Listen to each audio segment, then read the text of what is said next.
Las últimas informaciones, los hechos más destacados, el pensamiento y la opinión de los protagonistas. Opinión y noticia, el periodismo para todos, es posible con la independencia y ética del comunicador.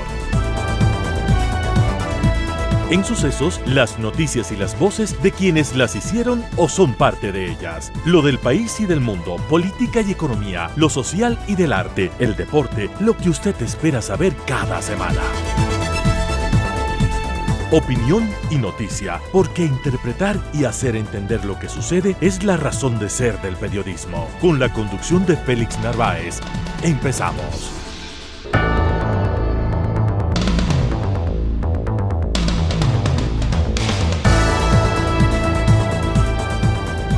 Amigos, un cordial saludo desde Sucesos. Este es el programa semanal de opinión y de noticia. Recuerde usted que estamos en el 101.7 FM y desde cualquier parte del mundo nos puede escuchar en el www.radiosucesos.fm. También estamos en los sistemas Facebook, Instagram, en el sistema X, en el WhatsApp y en el YouTube. Nuestros correos: Radio Sucesos Ecuador, @Radio Sucesos S. A los 6 meses de gestión del presidente Noboa vamos a tener la presencia de la ministra de Inclusión Social.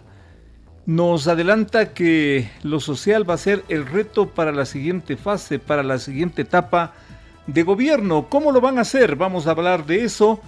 Mientras tanto, el tema del anunciado recorte, eliminación, focalización, llámelen como quiera, del subsidio a las gasolinas, lo vamos a tratar con uno de los principales técnicos de este país.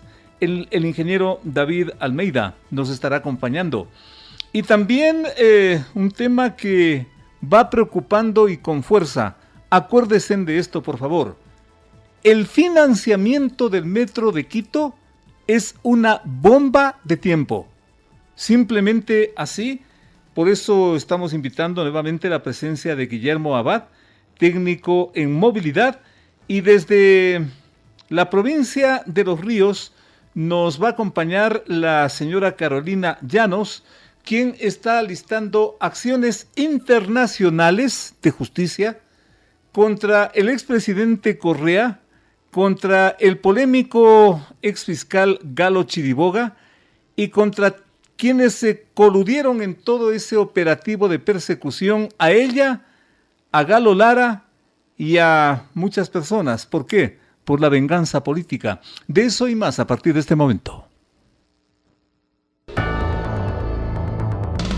Las noticias han impactado en el país, en el mundo y en la ciudad. Sus protagonistas están en Sucesos para responder preguntas del periodismo profesional, que el público saque sus propias conclusiones.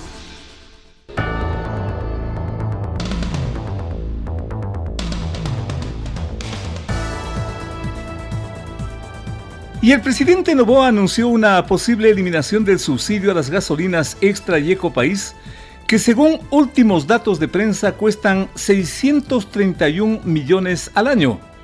Según el presidente Noboa, las dos gasolinas tienen un bajo nivel de consumo, por lo cual su eventual eliminación sería gradual.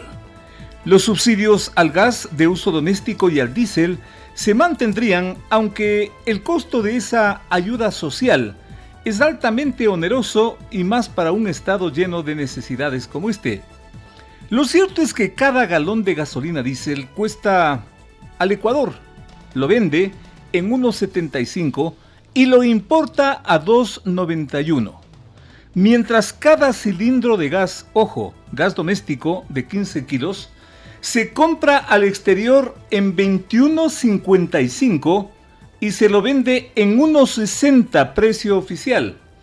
Cabe anotar que los distribuidores entregan ese cilindro al público en 3.50, en 3.75, dependiendo del cliente, del sector, del clima, de un montón de cosas que nadie sabe por qué. A partir de este momento damos la más cordial bienvenida al señor ingeniero David Almeida. Es el secretario general de la Asociación Nacional de Trabajadores Energéticos y del Petróleo. Maestro universitario en materia petrolera, un conocedor de lo que estamos tratando, y gracias a nombre de este espacio de información y de opinión. El último dato de prensa dice que el costo anual de los subsidios por las gasolinas suma 631 millones, mientras otras publicaciones señalan que los subsidios representan 3.100 millones. Hay una diferencia abismal entre lo uno y lo otro. Empecemos precisando de cuánto mismo estamos hablando. Señor ingeniero, bienvenido. Muchas gracias, Félix. Y efectivamente, como usted ha dicho, este es el principal problema. No hay claridad en las cifras y el Estado nunca ha publicado el método de cálculo para llegar a esas cifras. Es un mar de cifras. ¿Quién mejor que usted para que nos precise? A ver, ¿qué es lo que hacen ellos normalmente? Lo que dicen es, yo tengo tanta demanda de combustibles, el precio internacional de este combustible es tanto, el precio de venta es tanto, restan y multiplican por la demanda y dicen, este es mi subsidio. Eso no está bien. ¿Por qué? Porque nosotros importamos una parte efectivamente a precio internacional, alrededor del 65%, pero otro 35% lo producimos en nuestras refinerías y eso no cuesta el precio internacional, tiene un costo de producción local. Allí nomás ya hay una gran diferencia. Exacto. Entonces, nosotros ya desde 2019 llevamos haciendo justamente para contradecir estas cifras y para dar una claridad a la gente, Por favor. una publicación anual de cuánto ha sido el subsidio del año que fenece, analizando precisamente cuánto nos costó importar, cuánto nos costó producir la parte local, cuánto ingresó por venta interna y cuánto ingresa por exportación, porque además lo que nadie dice es que también sí exportamos derivados. Pues el fuel oil, que muchos llaman desperdicio, dicen, es un derivado que finalmente se exporta y que genera ingresos para el Estado. Entonces, para analizar la cadena, uno tiene que ver cuánto gasto, cuánto recibo, sumo, resto y tengo el subsidio. Es así de simple. Entonces, de 2019, el subsidio era, perdón, había un superávit de 152 millones, no había subsidio. 2019. 2020, superávit de 280 millones. 2021, superávit de 683 millones, fíjese usted. Recién en 2022, como consecuencia de un incremento en los precios internacionales drástico y como consecuencia de una reducción producto de las protestas de junio del 2022 en los precios de la extra y el diésel, tenemos por primera vez subsidio, que fue en total en ese año 661 millones de dólares. Pero en 2023, luego de que bajan los precios internacionales, el subsidio fue de 271 millones de dólares. En el 2023. En el 2023. ¿Cuánto nos dijo? 271 millones de dólares. Y aquí estoy hablando de diésel, gasolinas, gas y de todo lo que tiene que ver con derivados de hidrocarburos. En esos 2 años. En estos 2 años, exacto. Esto, por si acaso, la audiencia puede encontrar la metodología de cálculo con cifras y todo, y fuentes además, porque todas son fuentes oficiales, en nuestra página antevecuador.com. ¿Sí? Esto para dar las cifras gruesas. Entonces, lo primero es que aquí hay un gran debate que ha habido siempre, que nos dicen, hay subsidio. ¿Por qué el interés de subir el precio de los combustibles? Vamos a eso. Ya, si es que yo veo que la mayoría de años había superávit y hoy tengo un déficit, un subsidio, que no es del nivel que me dicen, entonces tengo que encontrar qué está atado a esto. Y a esto viene atado algo que hicieron ya desde el año 2019 precisamente, que fue empezar a vincular contratos para el sector privado, para que sean los privados quienes puedan importar directamente los combustibles y ya no sea solo el Estado quien los importa. El beneficio a la producción. Exacto. Entonces, ¿cuál es el problema? Que un privado que solo importa, que no tiene refinerías como tiene el Estado, no soporta un precio congelado, porque obviamente él solo importa y revende. ¿Desde cuándo se inyecta ese tema? Desde 2019 y se firman los contratos en el año 2021. Ya. ¿Ok? Hecho esto, entonces lo que necesitan es subir el precio de venta al público para que el privado pueda tener un margen de ganancia con el simple hecho de importar y revender. Y estos contratos que suscriben en 2021 son para que el privado pueda utilizar además infraestructura del Estado, de Petroecuador, porque ni siquiera es que les piden infraestructura propia, sino infraestructura del Estado, tanques, poliductos y demás, puertos y terminales, para que a través de pagar una tarifa ellos puedan ser los que importan y los que revenden el combustible. En la práctica, el privado es el principal beneficiario de este subsidio, De esta subida, de estas de las subidas. subidas, ¿Ya? ¿sí? De las subidas. En este caso, el subsidio, quien recibe el beneficio es la industria en general ¿Ya? del país. ¿Por qué? Porque con diésel funciona la industria manufacturera, por Claro. ejemplo. Hay muchas industrias que manejan calderos a diésel o calderos a gas. ¿Ok?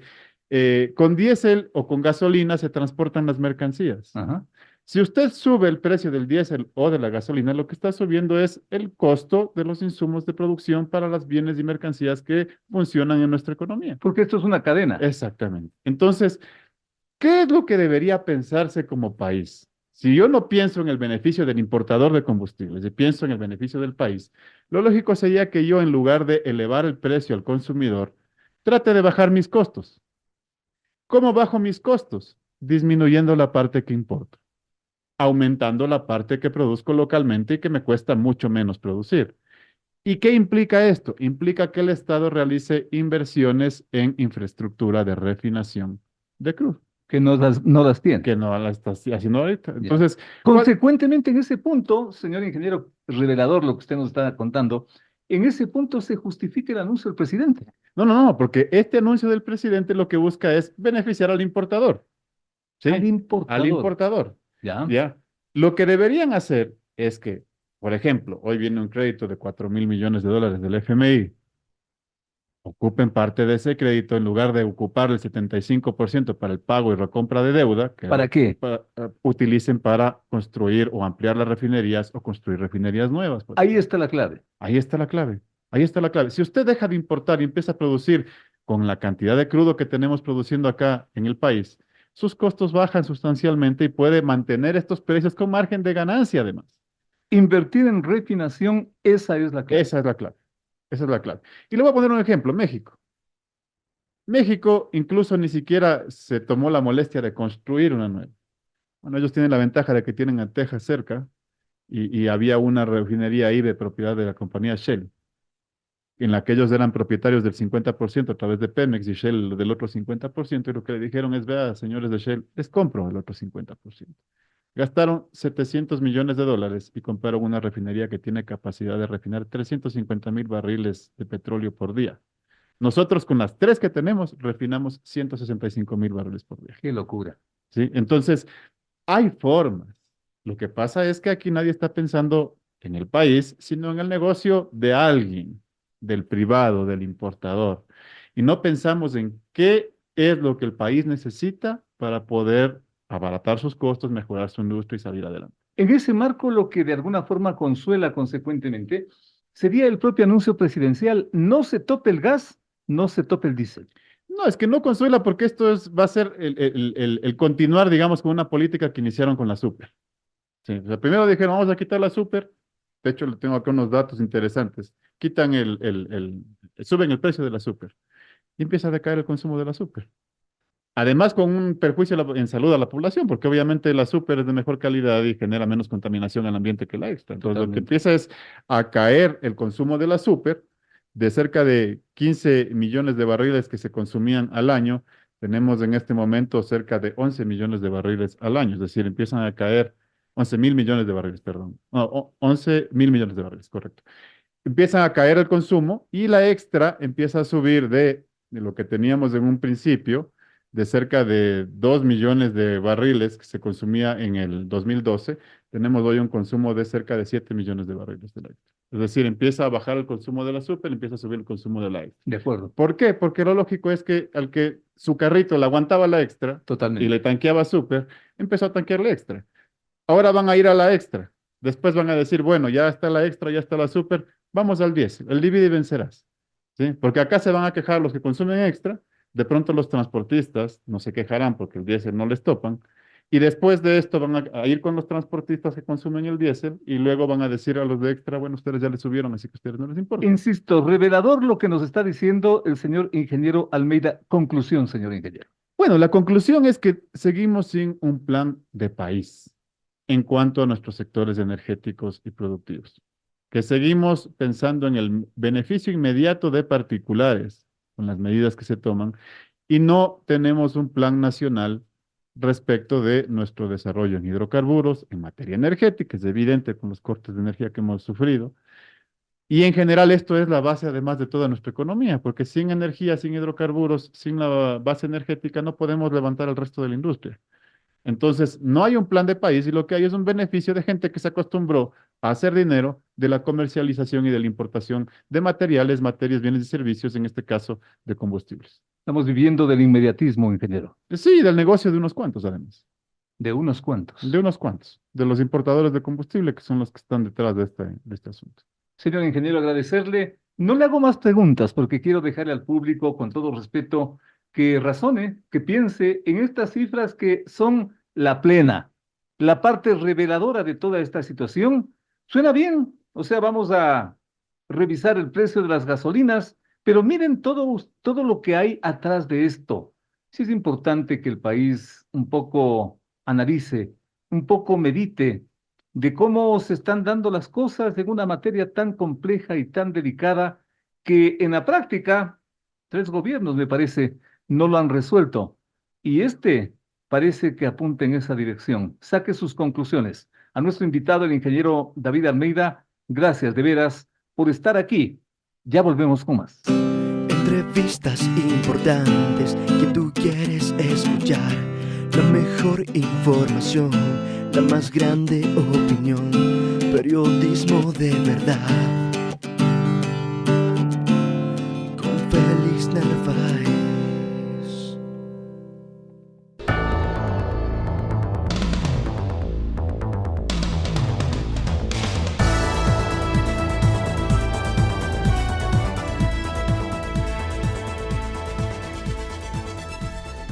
A una sucesión de responsabilidades que arrancaron con la administración del alcalde Augusto Barrera, obedece el actual problema de la falta de un plan de mantenimiento del Metro de Quito. Así lo analizó en este espacio hace justamente una semana el exdirector de movilidad del Distrito Metropolitano, el doctor Guillermo Abad, quien fue más allá y advirtió que no solo hay ese problema, el del mantenimiento, también hay la amenaza del millonario desfinanciamiento en la práctica que también estaría rodeando esta obra. De eso y más empezamos a hablar y quedamos allí en un punto para... Si bien esto puede ser comparado con una suerte de bomba de tiempo, hay que decirle algo al público respecto a cómo desactivar esa bomba. ¿Habrá la posibilidad de hacerlo? Es la pregunta con que estamos retomando este diálogo y agradeciendo públicamente al doctor Guillermo Abad por la seriedad para volver a este espacio y preguntarle, ¿es posible desactivar esa bomba? ¿Cómo, doctor Abad? Un gusto nuevamente tenerle y saludarle.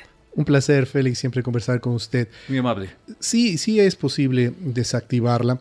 Y para esto hay que tener la concurrencia de varios actores y sobre todo el apoyo político para las decisiones que tome este alcalde o en los que vengan, porque como había mencionado la vez anterior, hay que tener en claro que la ciudad tiene proyectos que son de larga generación y que no son de una administración específica. Este es uno de esos. Claro, el metro nació con la idea de un alcalde, pero tiene que ir siendo implementado y ejecutado por otros. Consecuentemente, este es un proyecto de ciudad, porque al fin y al cabo quien termina pagando ese metro son los ciudadanos. Tenemos 2 elementos fundamentales y con todo respeto, doctor, para que el público también se oriente. El uno, el del mantenimiento, y el otro, el del financiamiento. ¿Esas son las 2 principales puntas del conflicto o hay más? No, principalmente el financiamiento, porque cómo hacerle operativo al metro o cómo hacerlo sustentable económicamente va a depender de cuánto este metro se logre integrar con los demás subsistemas de transporte. Para ponerlo con un mejor ejemplo, si es que los diferentes subsistemas de transporte de Quito que forman el sistema integrado de transporte de Quito, como es los buses que van en superficie, como es el metro, como es la ecovía, como es el trolebús, si trabajan de manera individualizada, de manera independiente, son competencia entre sí. El metro le está quitando en este momento pasajeros al trole cuando el trole es una empresa municipal también. Consecuentemente, nadie va a terminar ganando porque se van a pelear por esos pasajeros y los costos operacionales de cada uno de estos subsistemas van a ser mucho más altos y consecuentemente el sistema es ineficiente. ¿Qué es lo que está pasando en este momento? Exactamente. ¿Qué es lo que tenemos que hacer? Y ahí es donde se desactiva esta bomba de tiempo. Hay que integrar estos subsistemas. Hay que integrar al metro con la ecovía, con el trole, hay que integrar al metro con la superficie. Cuando se integra, es decir, ¿qué quiere decir integración? Por ejemplo, que una persona con la misma tarjeta ciudad pueda pagar el bus convencional, pueda pagar el trole, pueda pagar el metro. Entonces ahí tenemos un medio de pago que nos ayuda a integrar. La integración también es tarifaria, que quiere decir que si una persona se sube en un bus convencional en Carapungo, pueda bajarse en Guamaní con un mismo pasaje, haciendo las conexiones respectivas a través de los diferentes subsistemas de transporte. Eso es una integración tarifaria, además también una integración. Además, así nació este proyecto, pues, doctor. Efectivamente, es que es la única manera de que funcione. Es la forma como le vendieron este juguete caro a la ciudad. Y es así, y es la única manera de que funcione, porque en este momento, cuando están integrados, en vez de ser competencia entre sí, pasan a ser socios entre sí. De acuerdo. Y ahí funciona de mejor manera. Y si es que esos subsistemas, con todo respeto para esta parte, si es que esos subsistemas, si es que las cooperativas, hablemos ya hasta gráficamente, no quieren ese aporte, no quieren dar ese aporte, ¿qué puede hacer el municipio? ¿Qué puede hacer la autoridad? Bueno, primero tenemos ya una normativa que obliga a todos los subsistemas de integrarse, que es justamente la Ordenanza 017, que se llama Sistema Integrado de Transporte Público. Este Sistema Integrado de Transporte Público tiene unas fases de integración. La primera fase es metro con ecovía y trole, posteriormente el metro con superficie. Para eso hay que tener unos hitos previos que se deben ir cumpliendo. Entre esos, y esa es una de las grandes preocupaciones que le vamos a mencionar ahora, es la reorganización de las rutas y frecuencias en superficie, porque aquí tenemos un desorden. Para esto, la Ordenanza 017 planteó en su momento los concursos para entregar estas rutas. Yo ejecuté el primer concurso en donde se entregaron ciertos paquetes de rutas y ya no hubo la posibilidad de entregar el segundo paquete porque los otros ya se acabó el tiempo de que daba la ordenanza y para eso se generó una segunda ordenanza reformatoria, la 017, que es la 046. Esta ordenanza estableció una transitoria de 18 meses que finalizan este próximo 9 de junio para que la Secretaría de Movilidad pueda reorganizar las rutas y frecuencias prácticamente a su criterio. Es decir, era un cheque en blanco y que lastimosamente no supieron cobrar siquiera ese cheque en blanco porque el 9 de junio finaliza el plazo de los 18 meses y no se ha hecho ningún tipo de reestructuración. Y no se ha hecho nada. Eso es más grave que el mantenimiento, inclusive. Por supuesto, es mucho más complejo. Más complejo. Y porque de eso va a depender la sostenibilidad y sustentabilidad económica del metro y del sistema. Doctora, si es que no se hace eso, ¿qué pasa? Vamos a estar en problemas, en serios problemas, porque el metro no, para que pueda tener los ingresos que requiere económicamente hablando, necesita tener 450,000 viajes día y en la actualidad está teniendo apenas 140,000 viajes día. Eso quiere decir que al año va a tener $22 millones de ingreso y el costo operacional del metro como tal en este momento está en 74 millones. Entonces, repítanos estas dos últimas cifras, tenga la bondad. ¿Cómo es esto del desfinanciamiento en la práctica? El costo operacional del metro en la actualidad, con datos oficiales, es de 74 millones de dólares. El metro recauda con los pasajeros que tiene en la actualidad, los viajes que tiene en la actualidad, 140,000 viajes por día. Eso multiplicado por los 360 días del año y por la tarifa que tiene, va a recaudar 22 millones.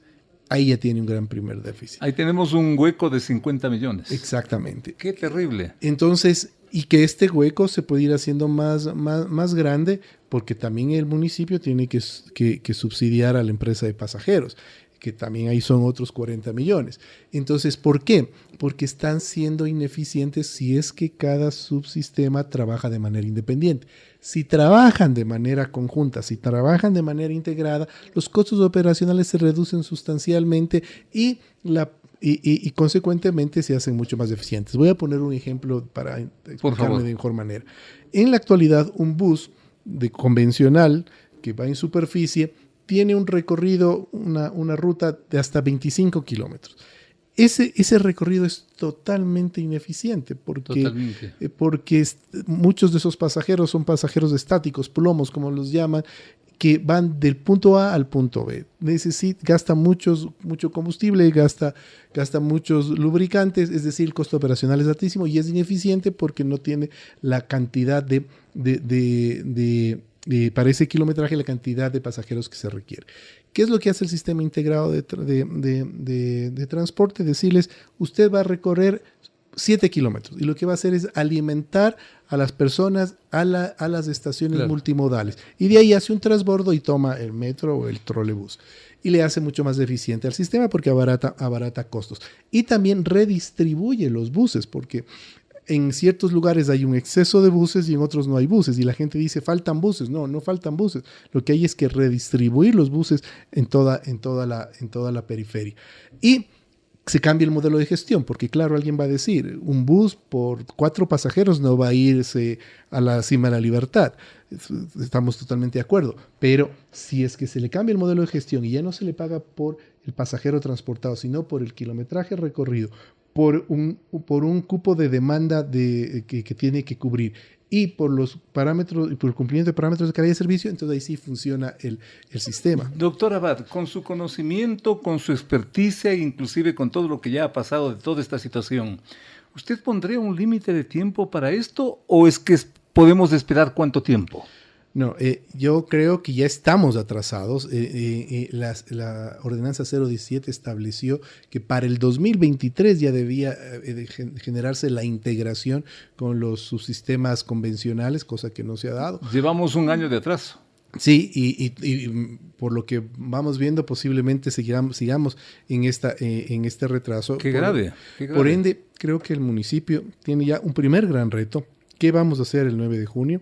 Cuando se acabe el plazo y no tengamos absolutamente ninguna alternativa de por medio, ninguna alternativa. Y no se han reorganizado las rutas y frecuencias. Efectivamente. Están esperanzados, de lo que conozco, en reformar lo reformado. Y eso tampoco es sencillo porque hay ya una ley de transporte que establece que las ordenanzas de movilidad tienen que ser también autorizadas por la Agencia Nacional de Tránsito.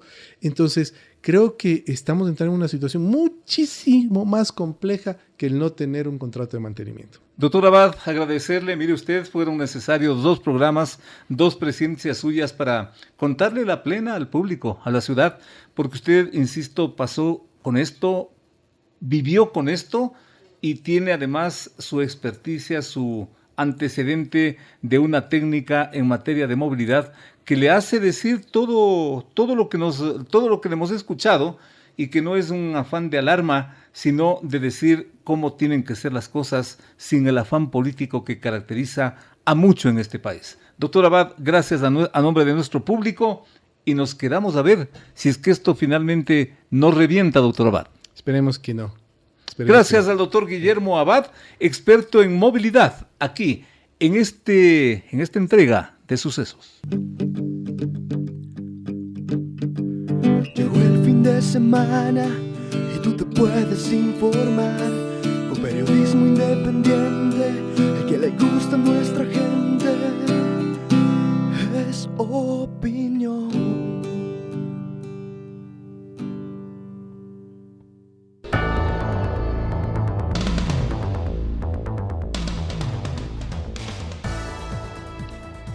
Con una popularidad del 82% tras sus primeros 100 días y hasta hace pocos días del 59%, el presidente Daniel Noboa cumple 6 meses de gobierno y se alista para buscar una reelección en el 2025 y todo apunta en esa dirección.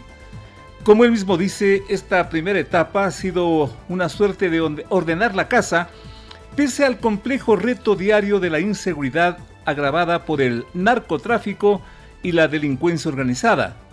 Las medidas ante eso han sido casi un reto, como el aumento del IVA, que significa un país más caro de lo que ya era.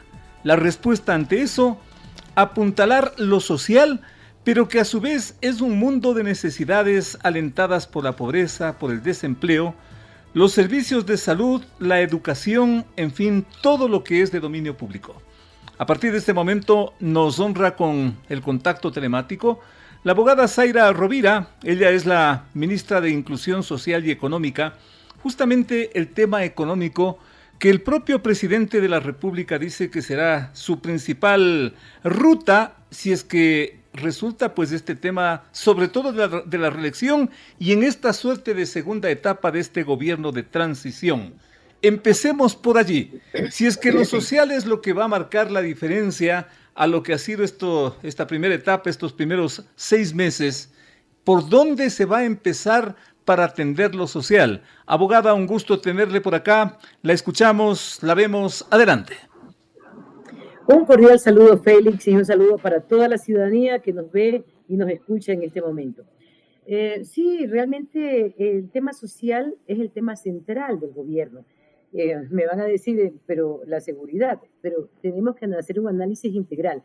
Para tener un Estado que no esté permanentemente contra la delincuencia, necesitamos apuntalar el área social. Necesitamos que los niños, niñas y adolescentes tengan opciones, tengan oportunidades, tengan acceso a la salud, a la educación, al deporte, a la recreación.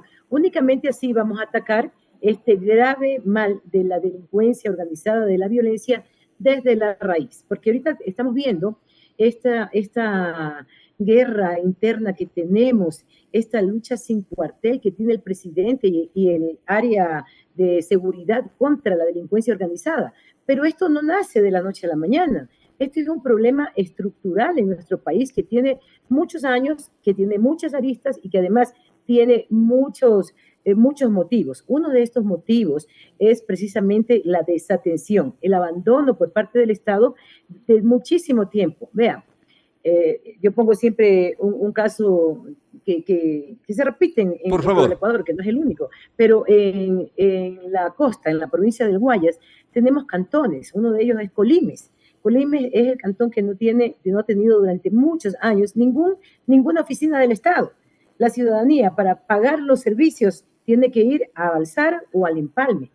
Entonces, cuando tenemos territorios que están abandonados del Estado, donde no hay presencia del Estado, esos territorios van a ser cooptados, como ha pasado hasta ahora, por la delincuencia. Nuestros niños y niñas se vuelven blancos fáciles de ser cooptados para que formen estas bandas. Por eso es que para el presidente Daniel Noboa es de vital importancia, tiene la misma importancia la lucha en este plano, que es la lucha en las calles, es detenerles, son los operativos, es luego que vayan al sistema judicial, pero al mismo nivel, a la par, debe estar esa lucha que tenemos día a día desde el área social, desde el gabinete social, para darle mejores oportunidades y mejores condiciones de vida a la ciudad. La situación de la inseguridad y la lucha que ha emprendido el gobierno contra eso es evidente.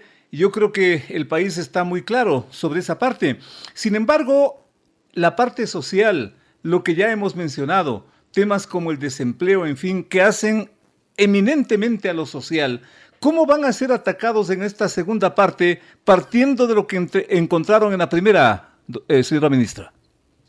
Bueno, Félix, yo debo indicarle que nosotros en este gobierno empezamos a la par esta lucha, tanto en las calles contra la delincuencia organizada como en el aspecto social. Lamentablemente, lo que nos hace más ruido es el operativo, es la captura, son todos esos actos delictivos. Y muy poco se puede evidenciar, a pesar de que estamos permanentemente en medios, pero lo otro nos hace más ruido y es comprensible, porque la ciudadanía también está viviendo momentos muy duros y muchas veces ni siquiera se puede apreciar que estas dos dimensiones de la lucha contra la inseguridad van juntas y van de la mano. Yo le pongo como ejemplo lo que ocurrió hace un par de meses ya en Sociovivienda 2 en Guayaquil, uno de los sectores más abandonados por el Estado, en donde están cooptados por las bandas delictivas. Durante toda la noche hubo un operativo, durante toda la noche. En la mañana llegó el presidente y se detuvieron a todos los que se tenían que detener. Inmediatamente salía el eje de seguridad y entraba el eje social para tomar posesión de ese territorio, para darle los servicios a la ciudadanía. Es muy complicado, es muy complejo cuando tenemos una herencia, como dice el presidente, un regalito que nos dejó la administración anterior, el gobierno anterior, que es la deuda, que es la crisis económica que estamos enfrentando. Nos dejan un Estado con una deuda de más de 4.000 millones de dólares. Es muy difícil enfrentarlo así. Sin embargo, lo que hemos hecho es generar procesos para la construcción de una política pública en el área social que tiene que ver con un piso de protección social. Es decir, tener una base de protección de educación, de salud, de recreación, de vivienda, de empleo. Y para garantizar esta construcción tenemos dos grandes estrategias. Una, acercar los servicios sociales a la ciudadanía con las brigadas sociales por el Nuevo Ecuador. Estas brigadas no son solamente de un ministerio, porque estamos acostumbrados a ver que el Ministerio de Salud hace sus brigadas de salud. En las brigadas sociales usted va a encontrar a salud, a vivienda, a deporte, incluso ministerios que no están en esta área como el de agricultura, nos acompañan permanentemente, las empresas públicas.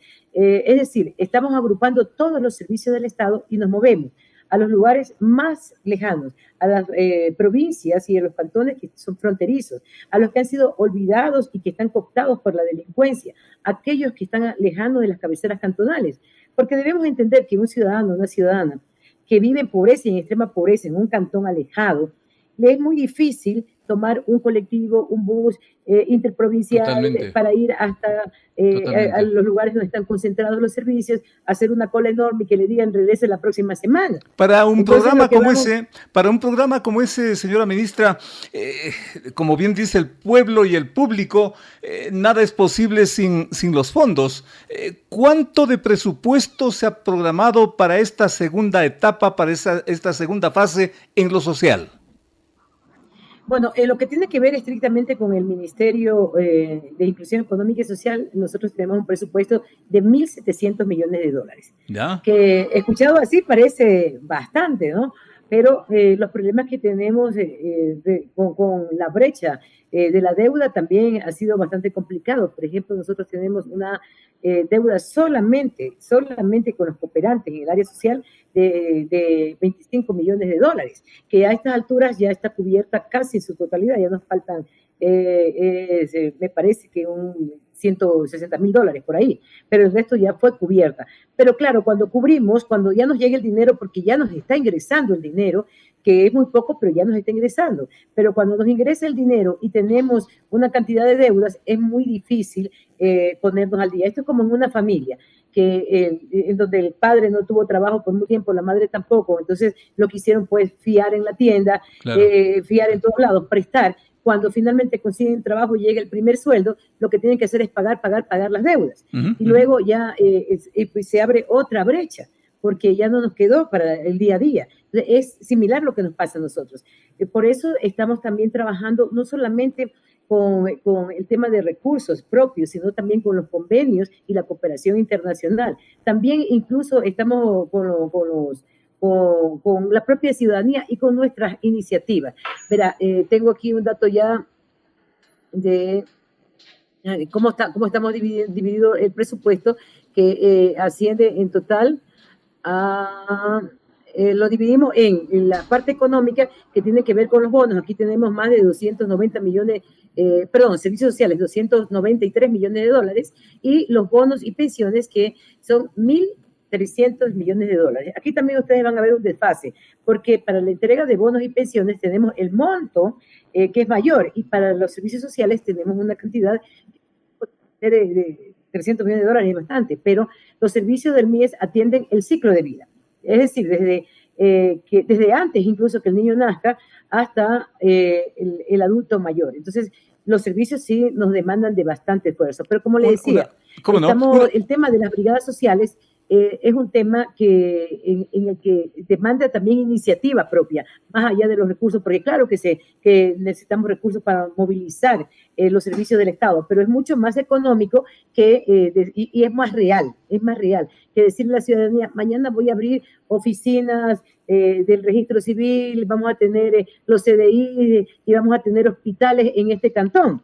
Eso no es de real. acuerdo. Entonces, Varias vamos cosas por lo claro. visto se vienen, señora ministra. Y una cosita final por el tema del tiempo. Entiendo que usted también tiene una ocupación muy importante a partir de esta hora.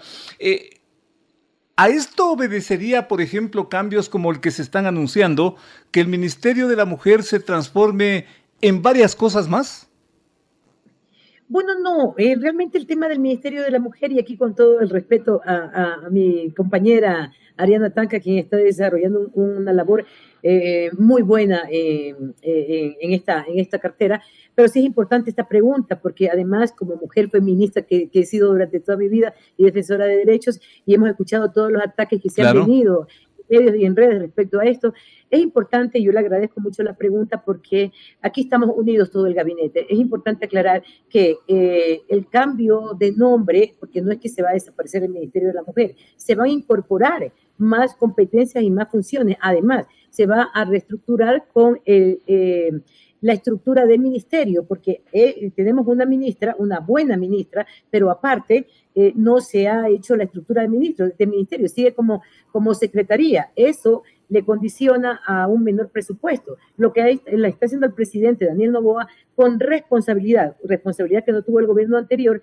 es de darle la estructura del ministerio para que tengan sus viceministros, sus secretarías, y tengan además una complementariedad en cuanto a los recursos. Es importante aclarar que si el ministerio va a tener la competencia de delinear la política criminal, porque eso creo que es lo que le ha asustado a muchos colectivos, sobre todo feministas, esto no quiere decir que se vaya a descuidar el área específica de los derechos y garantías de las mujeres y niñas en el país. Todo lo contrario, tendremos la oportunidad de contar con un ministerio que va a fortalecer esta política criminal desde el enfoque de género, que es lo importante. Sería maravilloso que todos los ministerios tengamos ese enfoque de género. Aquí vamos a delinear política, o va el ministerio a delinear la política criminal con el enfoque de género que tanto necesitamos. Importante que usted lo comente, estimada doctora, porque usted también tiene mucho que ver con la materia. Yo quiero quedarme en este punto, señora ministra, para en otra oportunidad, con un poquito más de tiempo,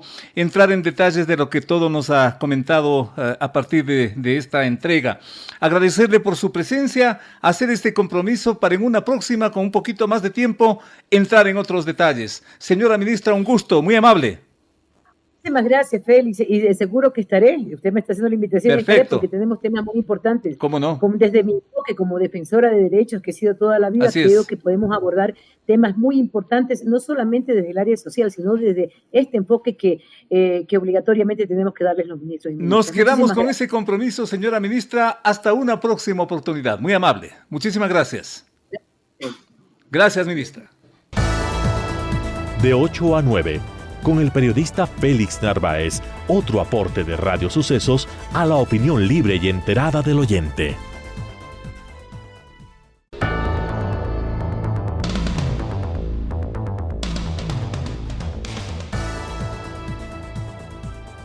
El Servicio Nacional de Privados de la Libertad, SENAI, apeló la sentencia de primera instancia del Tribunal Penal de Quevedo, que declara inocente del bullado caso Quinzolauma a la señora Carolina Llanos. Carolina Llanos, pareja del ex asambleísta Galo Lara, quien fue culpada de la autoría intelectual de un triple crimen en Quinzaloma, provincia de Los Ríos, hecho ocurrido en el 2011.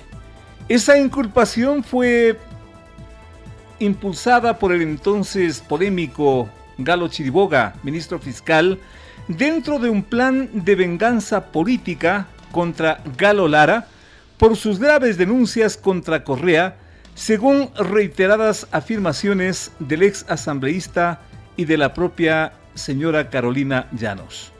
Una vez detenido, Galo Lara prácticamente fue deportado del país y tratado en condiciones hasta infrahumanas. Finalmente se llegó a una decisión que lo declaró inocente, pero en el caso de Carolina Llanos, este pronunciamiento de el Tribunal Penal de Quevedo le da un giro de 360 grados a lo que se había pensado hasta hoy, la supuesta culpabilidad de Carolina Llanos, quien ha pasado también un largo calvario personal, familiar, en fin. De eso y más vamos a hablar a partir de este momento, dándole la más cordial bienvenida a este contacto justamente a Carolina Llanos, quien ya se encuentra con nosotros.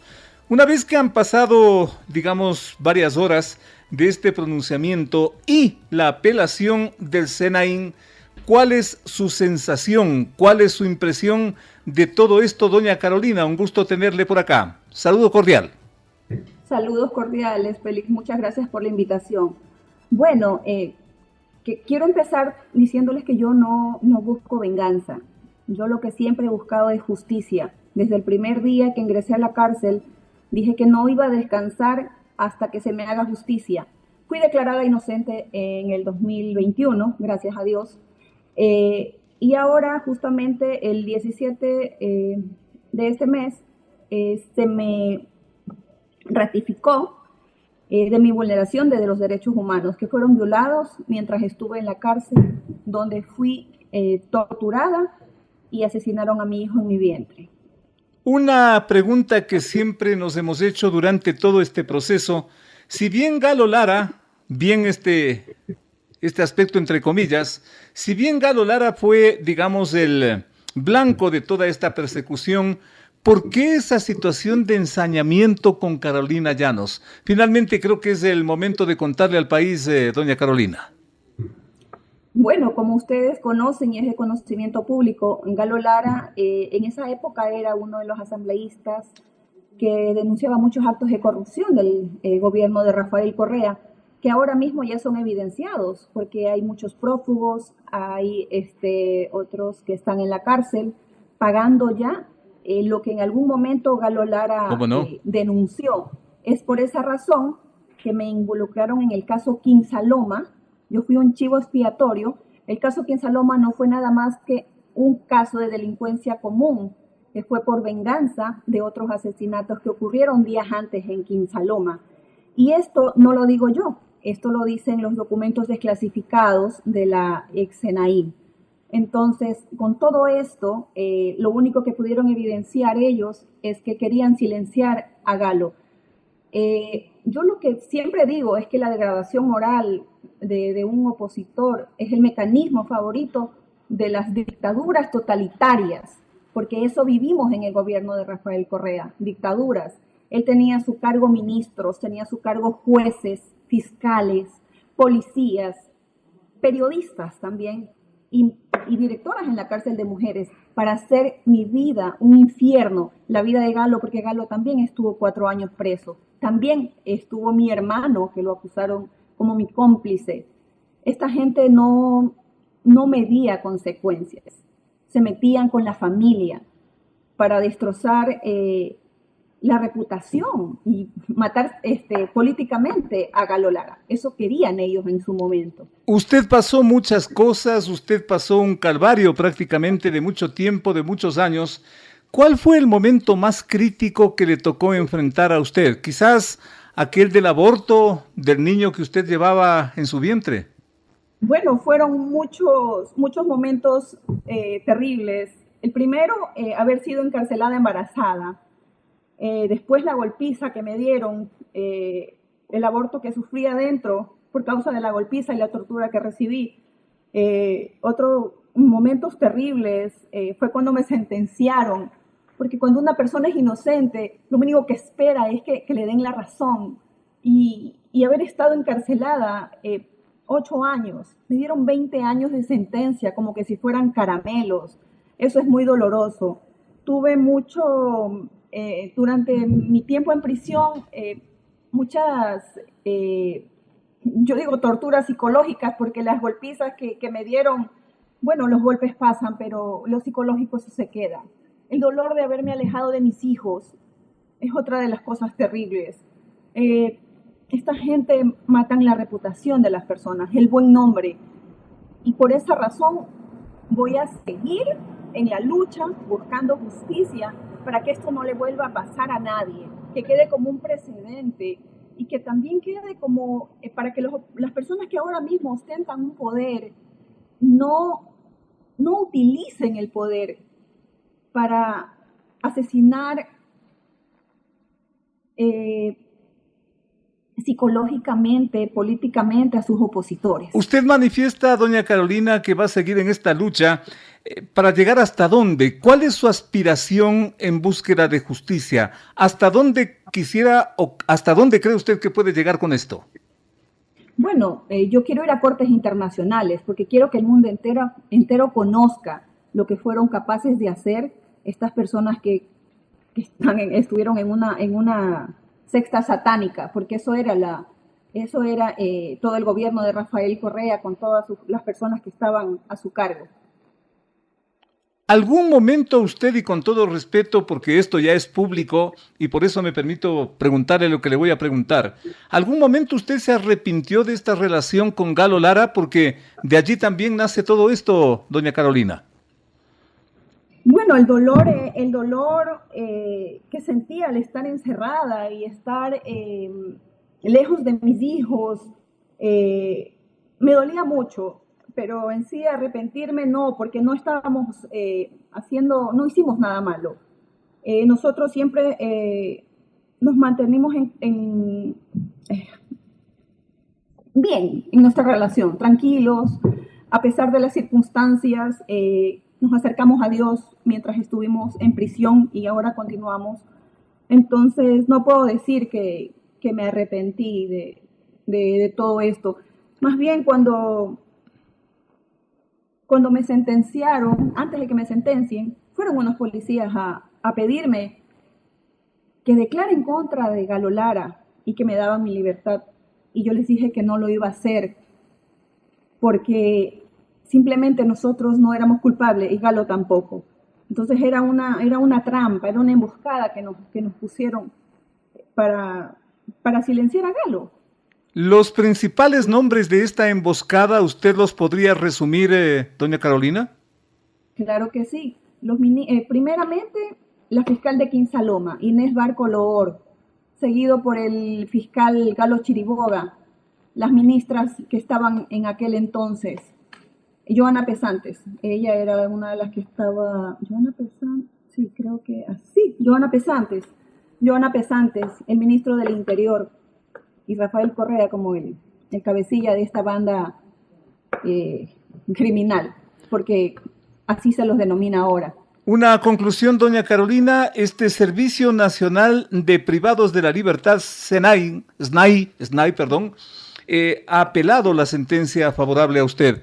¿Usted está preocupada por eso o es parte de un incidente que están planteando estos señores?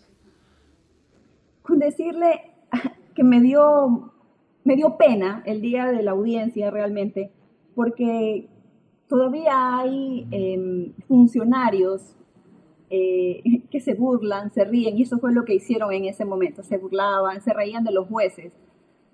Y los jueces fueron muy contundentes al dar su dictamen. Estamos haciendo justicia. Yo no tengo miedo porque tengo todas las pruebas. Gracias a Dios tuvimos ángeles en el camino que nos dieron las pruebas para poder enfrentar a esta gente. En el momento que me toque llevar testigos, llevaré testigos.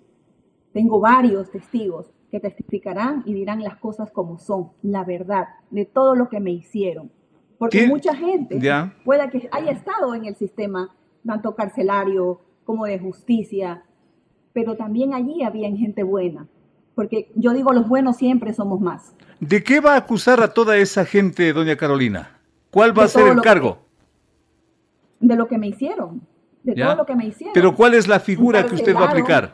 No tengo claro exactamente el nombre exacto de lo que les voy a acusar, pero mi abogada ya lo hará en su momento, nos hará conocer y lo haré público. Pero los voy a acusar a los que me encarcelaron, mataron mi reputación. 307 cadenas nacionales en radio y televisión para destruir la reputación de buenas personas. Alejarme de mis hijos, asesinarme a mi hijo en mi vientre, encarcelar al padre de mis hijos y a mi hermano, y a mí misma por 8 años. Eso no se le hace a nadie. Doña Carolina, expresarle como siempre la solidaridad desde esta mesa de redacción, inclusive admirar su valentía y la perseverancia que usted ha tenido en todo este tiempo. Misión cumplida, escuchar su voz, escuchar su verdad. Hasta la próxima, doña Carolina, muy amable. Muchas gracias, Félix. Excelente tarde. Gracias a doña Carolina Llanos. Ya volvemos con más aquí en Sucesos. Miren ustedes, un tema tan complejo, tan delicado, pero que finalmente, como dice el dicho popular, Dios tarda, pero no perdona, pero no olvida. Y lo que está ocurriendo actualmente, ¿qué estará pensando este señor Galo Chiriboga? ¿Qué estará pensando este señor Correa? Quizás con lo que dice la señora Carolina Llanos, que ella va a actuar a nivel internacional, algún momento se lo sepa.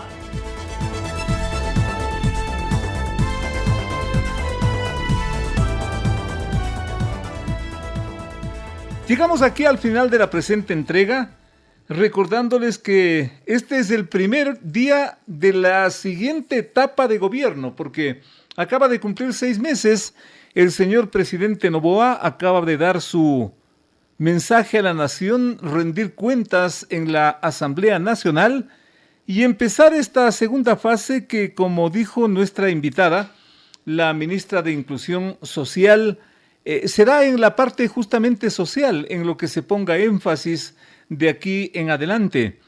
Y bien que cabe manifestar eso, porque el tema de la inseguridad, que ha sido yo diría una pesadilla en esta primera parte, y donde se ha defendido en base a las declaratorias de guerra contra la delincuencia, lo cual, si bien ha ayudado a la actuación de policías y de militares, como que va cayendo en una suerte de círculo, ¿no? De una suerte de desgaste, porque si es que vamos a vivir de declaratoria en declaratoria, ¿cuántas más declaratorias nos falta? ¿De aquí hasta cuándo?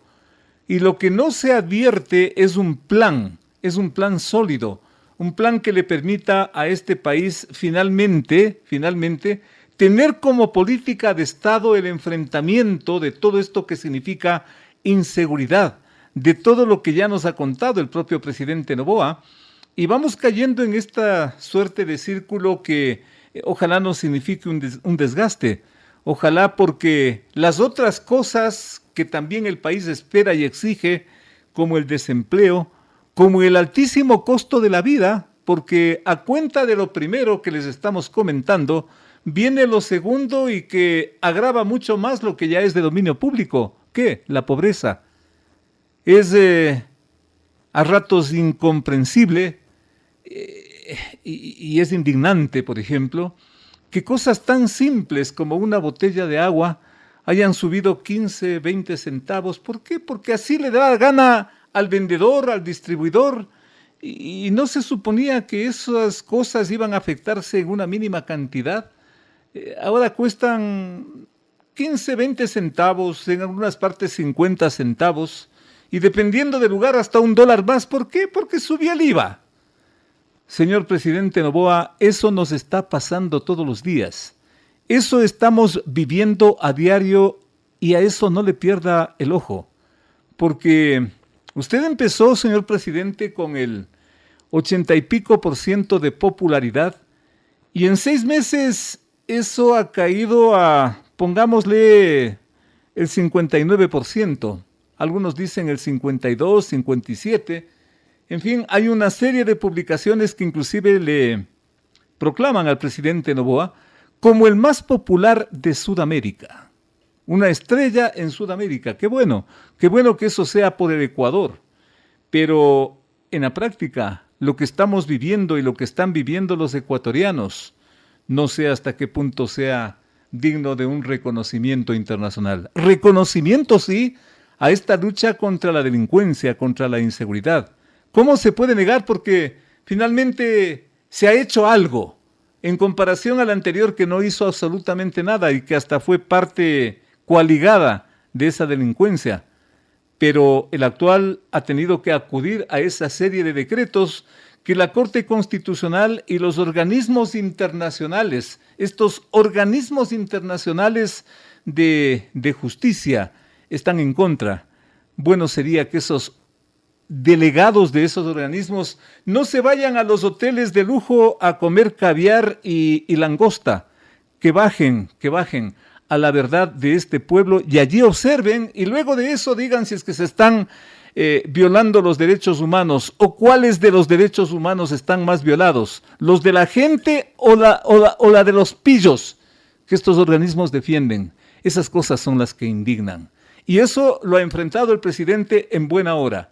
Pero no podemos ser un círculo vicioso porque no podemos vivir de eso en esta segunda etapa y en el futuro que nos queda. Y para eso, seguramente volveremos la próxima semana. Dios mediante. Gracias, amigos, por su atención. Las opiniones vertidas en este espacio por la producción y dirección del programa son de exclusiva responsabilidad de sus autores y de quienes intervienen en ellos. Los personajes, los hechos, las noticias, todo tratado con independencia y objetividad. Otro aporte de Radio Sucesos para que usted se forme la mejor opinión. Volveremos el próximo sábado de 8 a 9 con Félix Narváez.